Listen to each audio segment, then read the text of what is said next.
Hi there. Good morning, good afternoon, good evening, whatever time it is. As always, happy whatever day it is. This is the Erickson Report. I'm your host. My name is Larry Erickson.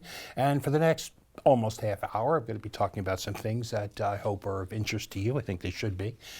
If you have any questions, comments, or reactions to the show, you can send them to me directly. This is my personal email, whoviating, WHOVIATING, whoviating at AOL.com. So we're going to get right into it because I've got a lot of stuff to cover this time. We're going to start this time, though, on a sad note. I have to take a moment out for a quick RIP as another part of my youth slips away.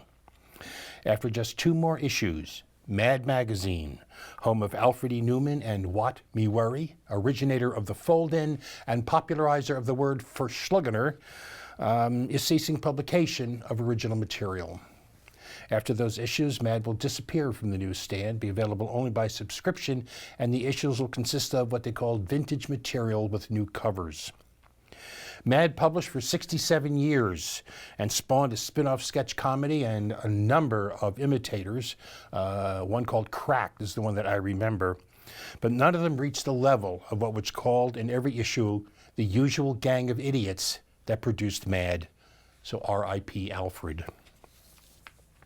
All right, next up, our regular feature, 2 weeks of stupid clowns and outrages. All right, first for you, here's a real winner of a clown. Glenn Kessler is the fact checker at the Washington Post. His turn-ons include candlelit dinners, walks on the beach, and making the concept of logic scream in agony. During the second Dog and Donkey show recently, Bernie Sanders said, quoting, "We have 3 people in this country owning more wealth than the bottom half of America." Kessler, in his column, acknowledged that that statement was factually true, but still dismissed it as a snappy talking point because he said the comparison is not especially meaningful. Why? Because he said, quoting again, people in the bottom half have essentially no wealth as debts cancel out whatever assets they might have.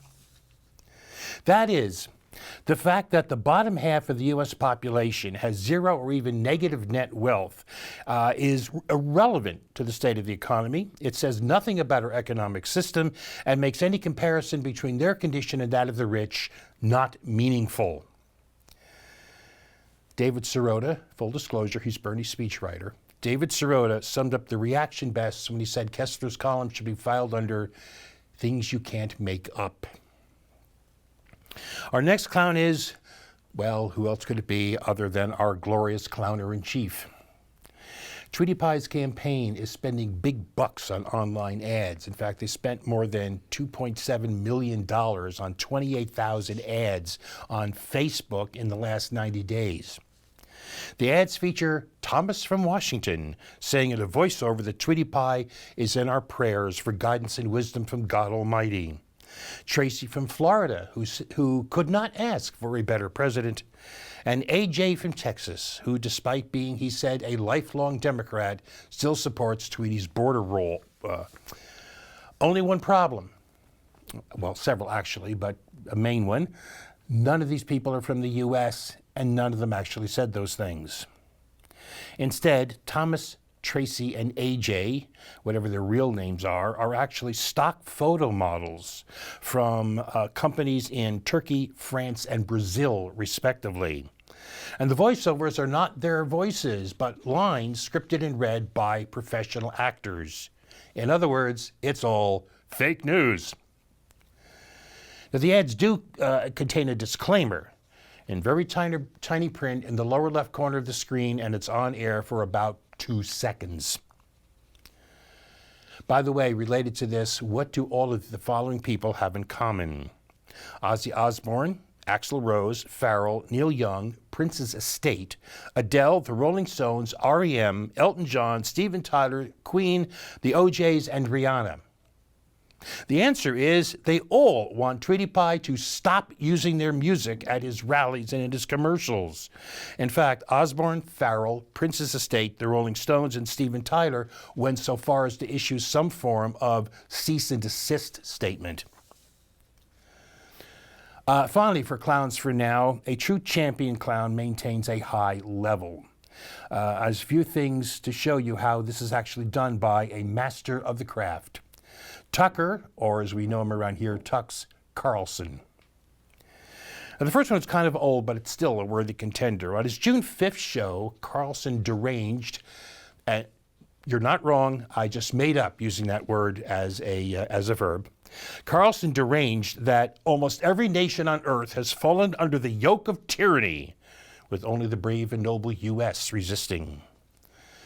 And what is this yoke of tyranny, this horrendous worldwide oppression?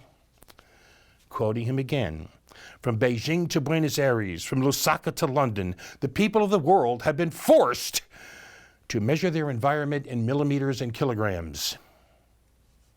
Yeah, the tyrant is the metric system, truly a world in chains.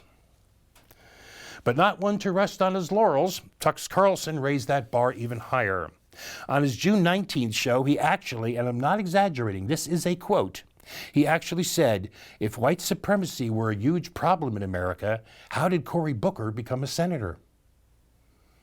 He followed that up a week later, and referring to the first Democratic debate, he called Booker one of the two whitest candidates on stage.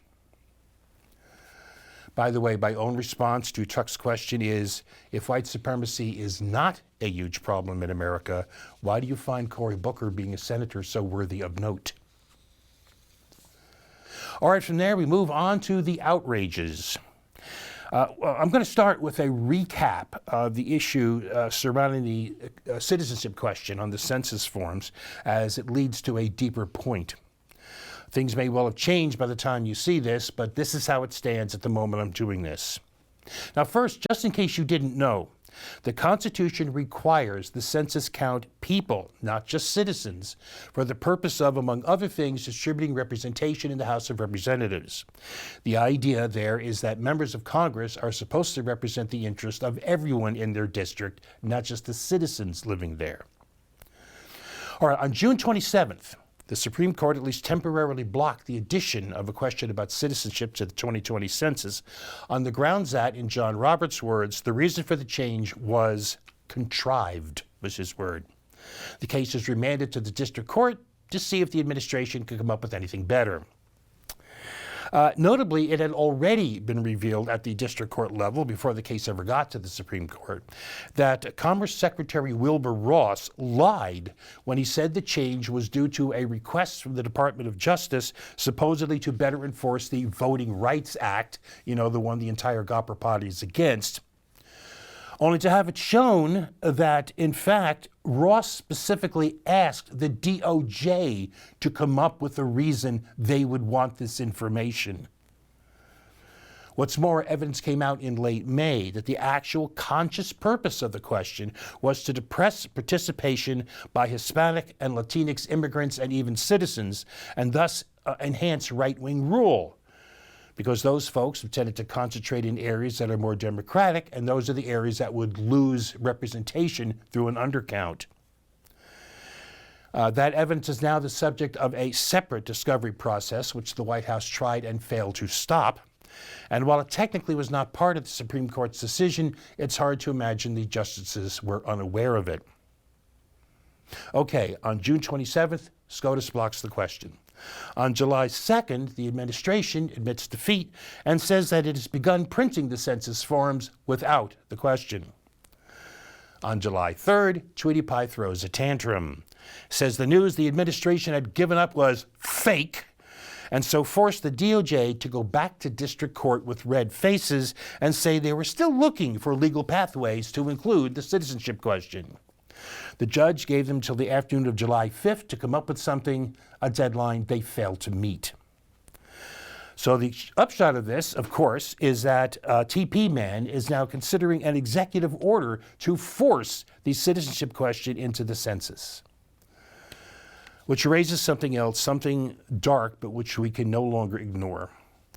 Trying to force a citizenship question into the census by executive order would essentially mean defying the Supreme Court and the Constitution, which specifically gives the job to managing the census to the Congress. Now, that shouldn't surprise us since he already defies Congress, denying its constitutional authority in questions of war and peace, denying its right to exercise any oversight whatsoever, and openly avowing that Congress essentially can only know what he chooses to tell them. He even defies the idea of leaving office because those constitutional limits don't apply to him any more than the others do. In March of 2018, Trump praised Chinese President Xi Jinping for abolishing term limits and making himself president for life, saying, I'm quoting, "I think it's great. Maybe we'll have to give that a shot someday." In April of this year, he said during a White House event for the Wounded Warrior Project that he would remain in the Oval Office at least 10 or 14 years. In May, he retweeted Jerry Falwell Jr.'s tweet that Trump should have 2 years added to his first term as payback for the Mueller investigation. And on June 16th, he said in a series of tweets that his supporters would demand that he stay longer than 2024, which is when he would leave office if he won the 2020 election. People keep saying about this that it's just a joke. And I'm sorry, but when you go to the same well 4 different times, that's not a joke. That's something you're thinking about. Nancy Pelosi, are you listening? Our other outrage is actually a bit of a reminder for some of you. Early on July 3rd, an airstrike hit a migrant detention center outside Tripoli, killing more than 60 people and wounding scores more. It was part of the campaign by self-named Libyan National Army, which is led by the Trump-endorsed warlord Khalifa Haftar. The LNA, which holds eastern and much of southern Libya, launched an offensive in early April with the goal of seizing control of Tripoli from the UN-recognized Government of National Accord. The World Health Organization estimates that almost 1,000 people have been killed during the latest fighting, 5,000 more wounded. The UN Security Council has been struggling with how to deal with the renewed violence because shortly before the offensive began, both the U.S. and Russia said they would not support any resolution which called for a ceasefire. The Council couldn't do more than issue an anodyne denunciation of the July 3rd attack because the U.S. would not agree to anything more than that. Okay, what's the reminder? It's that in 2011, President Hopi Changey, the amazing Mr. O, cheered on by a significant part of the supposedly progressive community, actively participated in the NATO-backed overthrow of Muammar Gaddafi's regime under the false pretense of protecting civilians. And as was predicted at the time by some, me for one, the result was to fracture Libya into a multi-sided civil war from which 8 years on it has still not emerged. So if you endorsed what Obama did then, if you endorsed the fiction of humanitarian intervention, those dead refugees and the many more others who have died in these last years are on your conscience. And if you think that statement is an outrage, too damn bad. We're taking a break.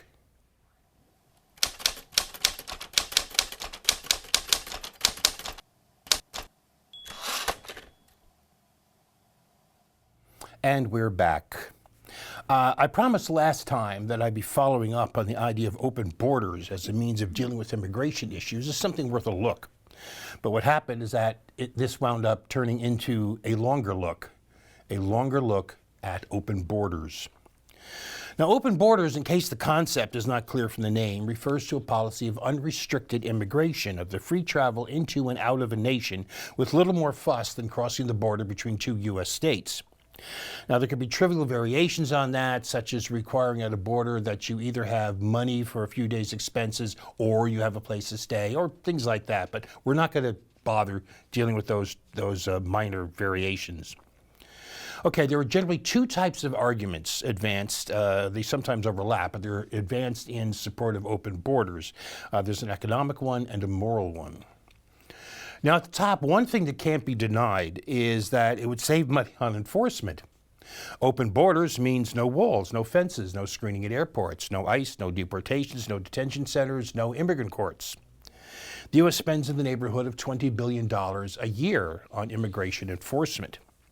Meanwhile, one study pegs the economic cost of wait times at the U.S.-Mexico border alone at more than $12 billion a year. Add the economic cost of wait times at other ports of entry, and we could easily be talking about something like $40 billion a year spent on border security. Now, that's a lot of money, but it's still small change in the larger, particularly the world economy, so there's got to be more to the economic argument, and in fact there is. The real economic argument is based on hypothetical notions of economic efficiency. The idea is just that as open borders, that is free trade, open borders and goods, supposedly allows physical resources to flow where they can be used most effectively, most efficiently. So open borders for workers allows human resources to flow where they can be deployed most productively. And in fact, workers do become more productive when they move from a poor country to a rich one because they're joining a labor market with ample capital and a predictable legal system. The result of all this increased productivity, it's claimed, is that the world would get richer. According to Fortune.com, 4 different studies have shown that, depending on the level of movement in the global labor market, the estimated growth in gross world product, the worldwide equivalent of GDP, the growth in gross world product would be in the range of 67 to 147%. Effectively, you could say that open borders would double the world's economic activity. All right, but here's the first rub, and it's why I find the argument for open borders interesting enough to consider, but not really persuasive. Let's suppose that's true. Let's suppose that open borders produce a major increase in gross world product, or GWP if you prefer. The world as a whole is richer, but are people richer? Or if we just created, as the very argument itself suggests, an even greater and an ever greater divide between the rich nations and the poor ones, between the increasingly wealthy, rich few, and the increasingly desperate many. Even if we are to say that those coming in improve their own lot, what about the lot of those left behind? It's argued that migrant workers often send back money through remittances, which again could benefit some in those home countries, but how much of an impact could that have on the state of an entire economy, even that of a poor nation? And, again, what about those already here? Would the new arrivals drive down wages? Do they improve their own lot at the expense of dragging down the lot of those already here to meet them? Well, the New Internationalist, which is hardly a right-wing source, says that multiple studies say that wages are affected minimally, if at all, by immigration, citing in particular one from Denmark, which followed the wages and employment of every worker in the economy between 1991 and 2008, a period of 17 years, and found that low-skilled wages and employment actually rose in response to the influx of refugees during that time. Okay, but even so, that's about low-skilled workers, not the economy as a whole. And it's hard to accept that there's no impact when in the U.S. corporations are increasingly using something called an H-1B visa, which are temporary visas, and using them to replace American high-skilled, particularly technology workers, with foreign workers because those foreign workers will work for 25 to 50% less than the Americans will. More to the point, all of those cases from the H-1B program to Denmark and everything in between, even with Denmark's dealing with a flood of refugees, these are all still controlled immigration. Even in the case of Denmark, it may be substantially increased immigration, at least for a period of time. They're still controlled. They're not actually open borders. And it's reasonable to wonder how far the results from those things can be extrapolated. Meanwhile, the huge and widening wealth gap we are already seeing here at home is so well known it doesn't require any further explanation. So even if we're to say that with open borders, low-skilled workers would be a little better off, the question remains if open borders are just actually a pathway, even a tool, for making that wealth gap, that gulf, even wider, that chasm even deeper, that barrier even harder to breach. A way to, if you will, give the poor an extra penny so the rich can have an extra $1, or 10, or 100, or 1,000. Still, even if we ignore that, even if we say that, well, we're one of those industrialized nations that will economically benefit, so we'll be better off, even if it's not very much, so who cares? that only serves to raise another issue. The fact remains that by some estimates, more than 2/3 of a person's overall wealth is determined by where they live and work. The accident of place of birth is a major determinant of wealth. This is where the economic and moral arguments start to cross, because since where someone is born is entirely a matter of chance, the argument goes, there's no moral justification for compelling people to stay in a poor country. By the same token, those lucky enough to have been born in rich countries have no right to exclude others from their good fortune. And yet, they do exactly that. It's estimated that 3/4 of all border walls and fences in the world have been erected since 2000. We're approaching 30 years after the fall of the Berlin Wall, and everywhere you look, the world has more barriers than ever. What just puts an exclamation point on that moral argument, since the main intention of most of those barriers is to preserve the privilege of the wealthy at the expense of the poor by restricting their access to the resources and opportunities available in wealthier countries. While meanwhile, the ability of the rich and even more of capital to flow when and where they like is barely touched. And by the way, not necessarily moved just for the sake of mere residency. In 21 nations, mostly in Europe and the Caribbean, but also including Canada, the US, Australia, and others, the rich essentially, not entirely, but essentially can buy citizenship by investing in the domestic economy. By what right, then, by what moral standard do we allow the perpetuation of that self-reinforcing cycle that increasingly secures and protects the rich against the world's poor, against the world's desperate, against the world's refugees, against those whose moral and ethical claim to a share of the world's resources is as great as their own? Now, personally, I think the moral case for open borders is clear, and I think it's correct. But I'm still divided on the issue because I've said many times about open borders that my heart says yes, but my head says no. Because what are the practical issues? We are assuming that open borders will lead to a large influx of new residents into the U.S., considerably more than are coming in now, because otherwise there isn't an issue. If you're to assume that open borders meant that there are no more people who will be coming to the U.S. than are coming now, well, why not just do it? So what are the practical issues of dealing with a rapidly swelling population? What are the implications, for example, for public education, for schools and the supply of teachers? How fast can we build all those new classrooms? For healthcare facilities, the supply of doctors, nurses, and all the other sorts of healthcare personnel? What about for the provision of social services, which we have to agree would need to be greatly expanded? What are the implications for the housing stock? I mean, these people have to go somewhere.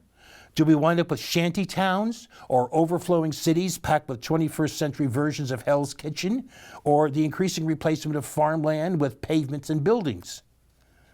What about the increased demands for energy? What about utilities such as the electric grid? What will be the impacts on air and water pollution? And speaking of energy, since as Americans our carbon footprint is so large, what would be the impact of these increased demands for power on global warming? There are also social questions. Even advocates of open borders acknowledge that in the short term, unchecked migration could certainly corrode social cohesion due to cultural differences and cultural conflicts between the new residents and the old ones. Although in the longer run, this likely would make a little difference. Recall Peter Andreas, who I quoted last time about the historically insecure nature of our borders, noting how once undesirable types of people were a couple of generations later, as he called them, unremarkably American. So in the long run, it may make no difference, but in the short run, yeah, it could be a problem. And yet, yeah, another yet, it could just as easily develop that none of those would be a problem, at least not a big one. Why? Because open borders don't just promote immigration, they promote emigration. They promote immigrants' return to their original homes. If immigrants know they can go home and then maybe come back again some point in the future if they want, they're less likely to put down roots. Many will come for a few years to work or study or save money, then go home. This happens in the European Union all the time. Consider that even without open borders, in the 1960s, 70 million Mexicans crossed the border into the U.S., and 85% of them later returned home. But the more militarized our borders become, the more restrictive our policies become, the more those already here don't want to leave because they fear they'll never be able to come back because of the restrictions on entry and of the dangers associated with the trip. And those dangers are very real and extend beyond concerns like arrest or incarceration or the tearing apart of families. The numbers of people dying while crossing international borders has reached unprecedented levels. For one example, one dread example, thousands die every year trying to cross the Mediterranean Sea to get to Europe, a number that threatens to increase as intensified border enforcement forces people into the hands of smugglers for even more perilous journeys, while governments, as I noted last time, criminalize people trying to save refugees from drowning. And the people will keep coming, and they will keep dying, because at one point, history has proved undeniable evidence. No matter how harsh we make their journey, no matter how perilous we make their passage, no matter how dehumanizing we make their detention, no matter how many walls and fences we build, no matter how many guards and guns, dogs and drones we deploy, the conditions of poverty, of hunger, of oppression, of violence, of crime that these human beings experience is bad enough to make the risk worth taking. Ultimately, it's clear that existing migration policies do not work. The fact is that for all the debates ranging in Europe and in the US, rich countries still only take in a small fraction of the world's most vulnerable migrants. Indeed, so-called third world nations take in more. These rich countries, including the US, can and should do more. Now, I don't know if open borders is a good answer to that moral call. I truly don't. I believe in it philosophically, but I have my doubts about its real-world practicality. Now, maybe I shouldn't worry about practicality in the face of a demand of morality, but the fact is I do. What I can say is that open borders is something that's clearly worth considering. It's clearly worth thinking about, clearly worth talking about. And at the very least, we should stop being so afraid to do that. All right, that's it for me for this week. I'm going to wrap up here. I will see you again in 2 weeks' time. In the meantime, you have the best summer you possibly can. And as always, peace.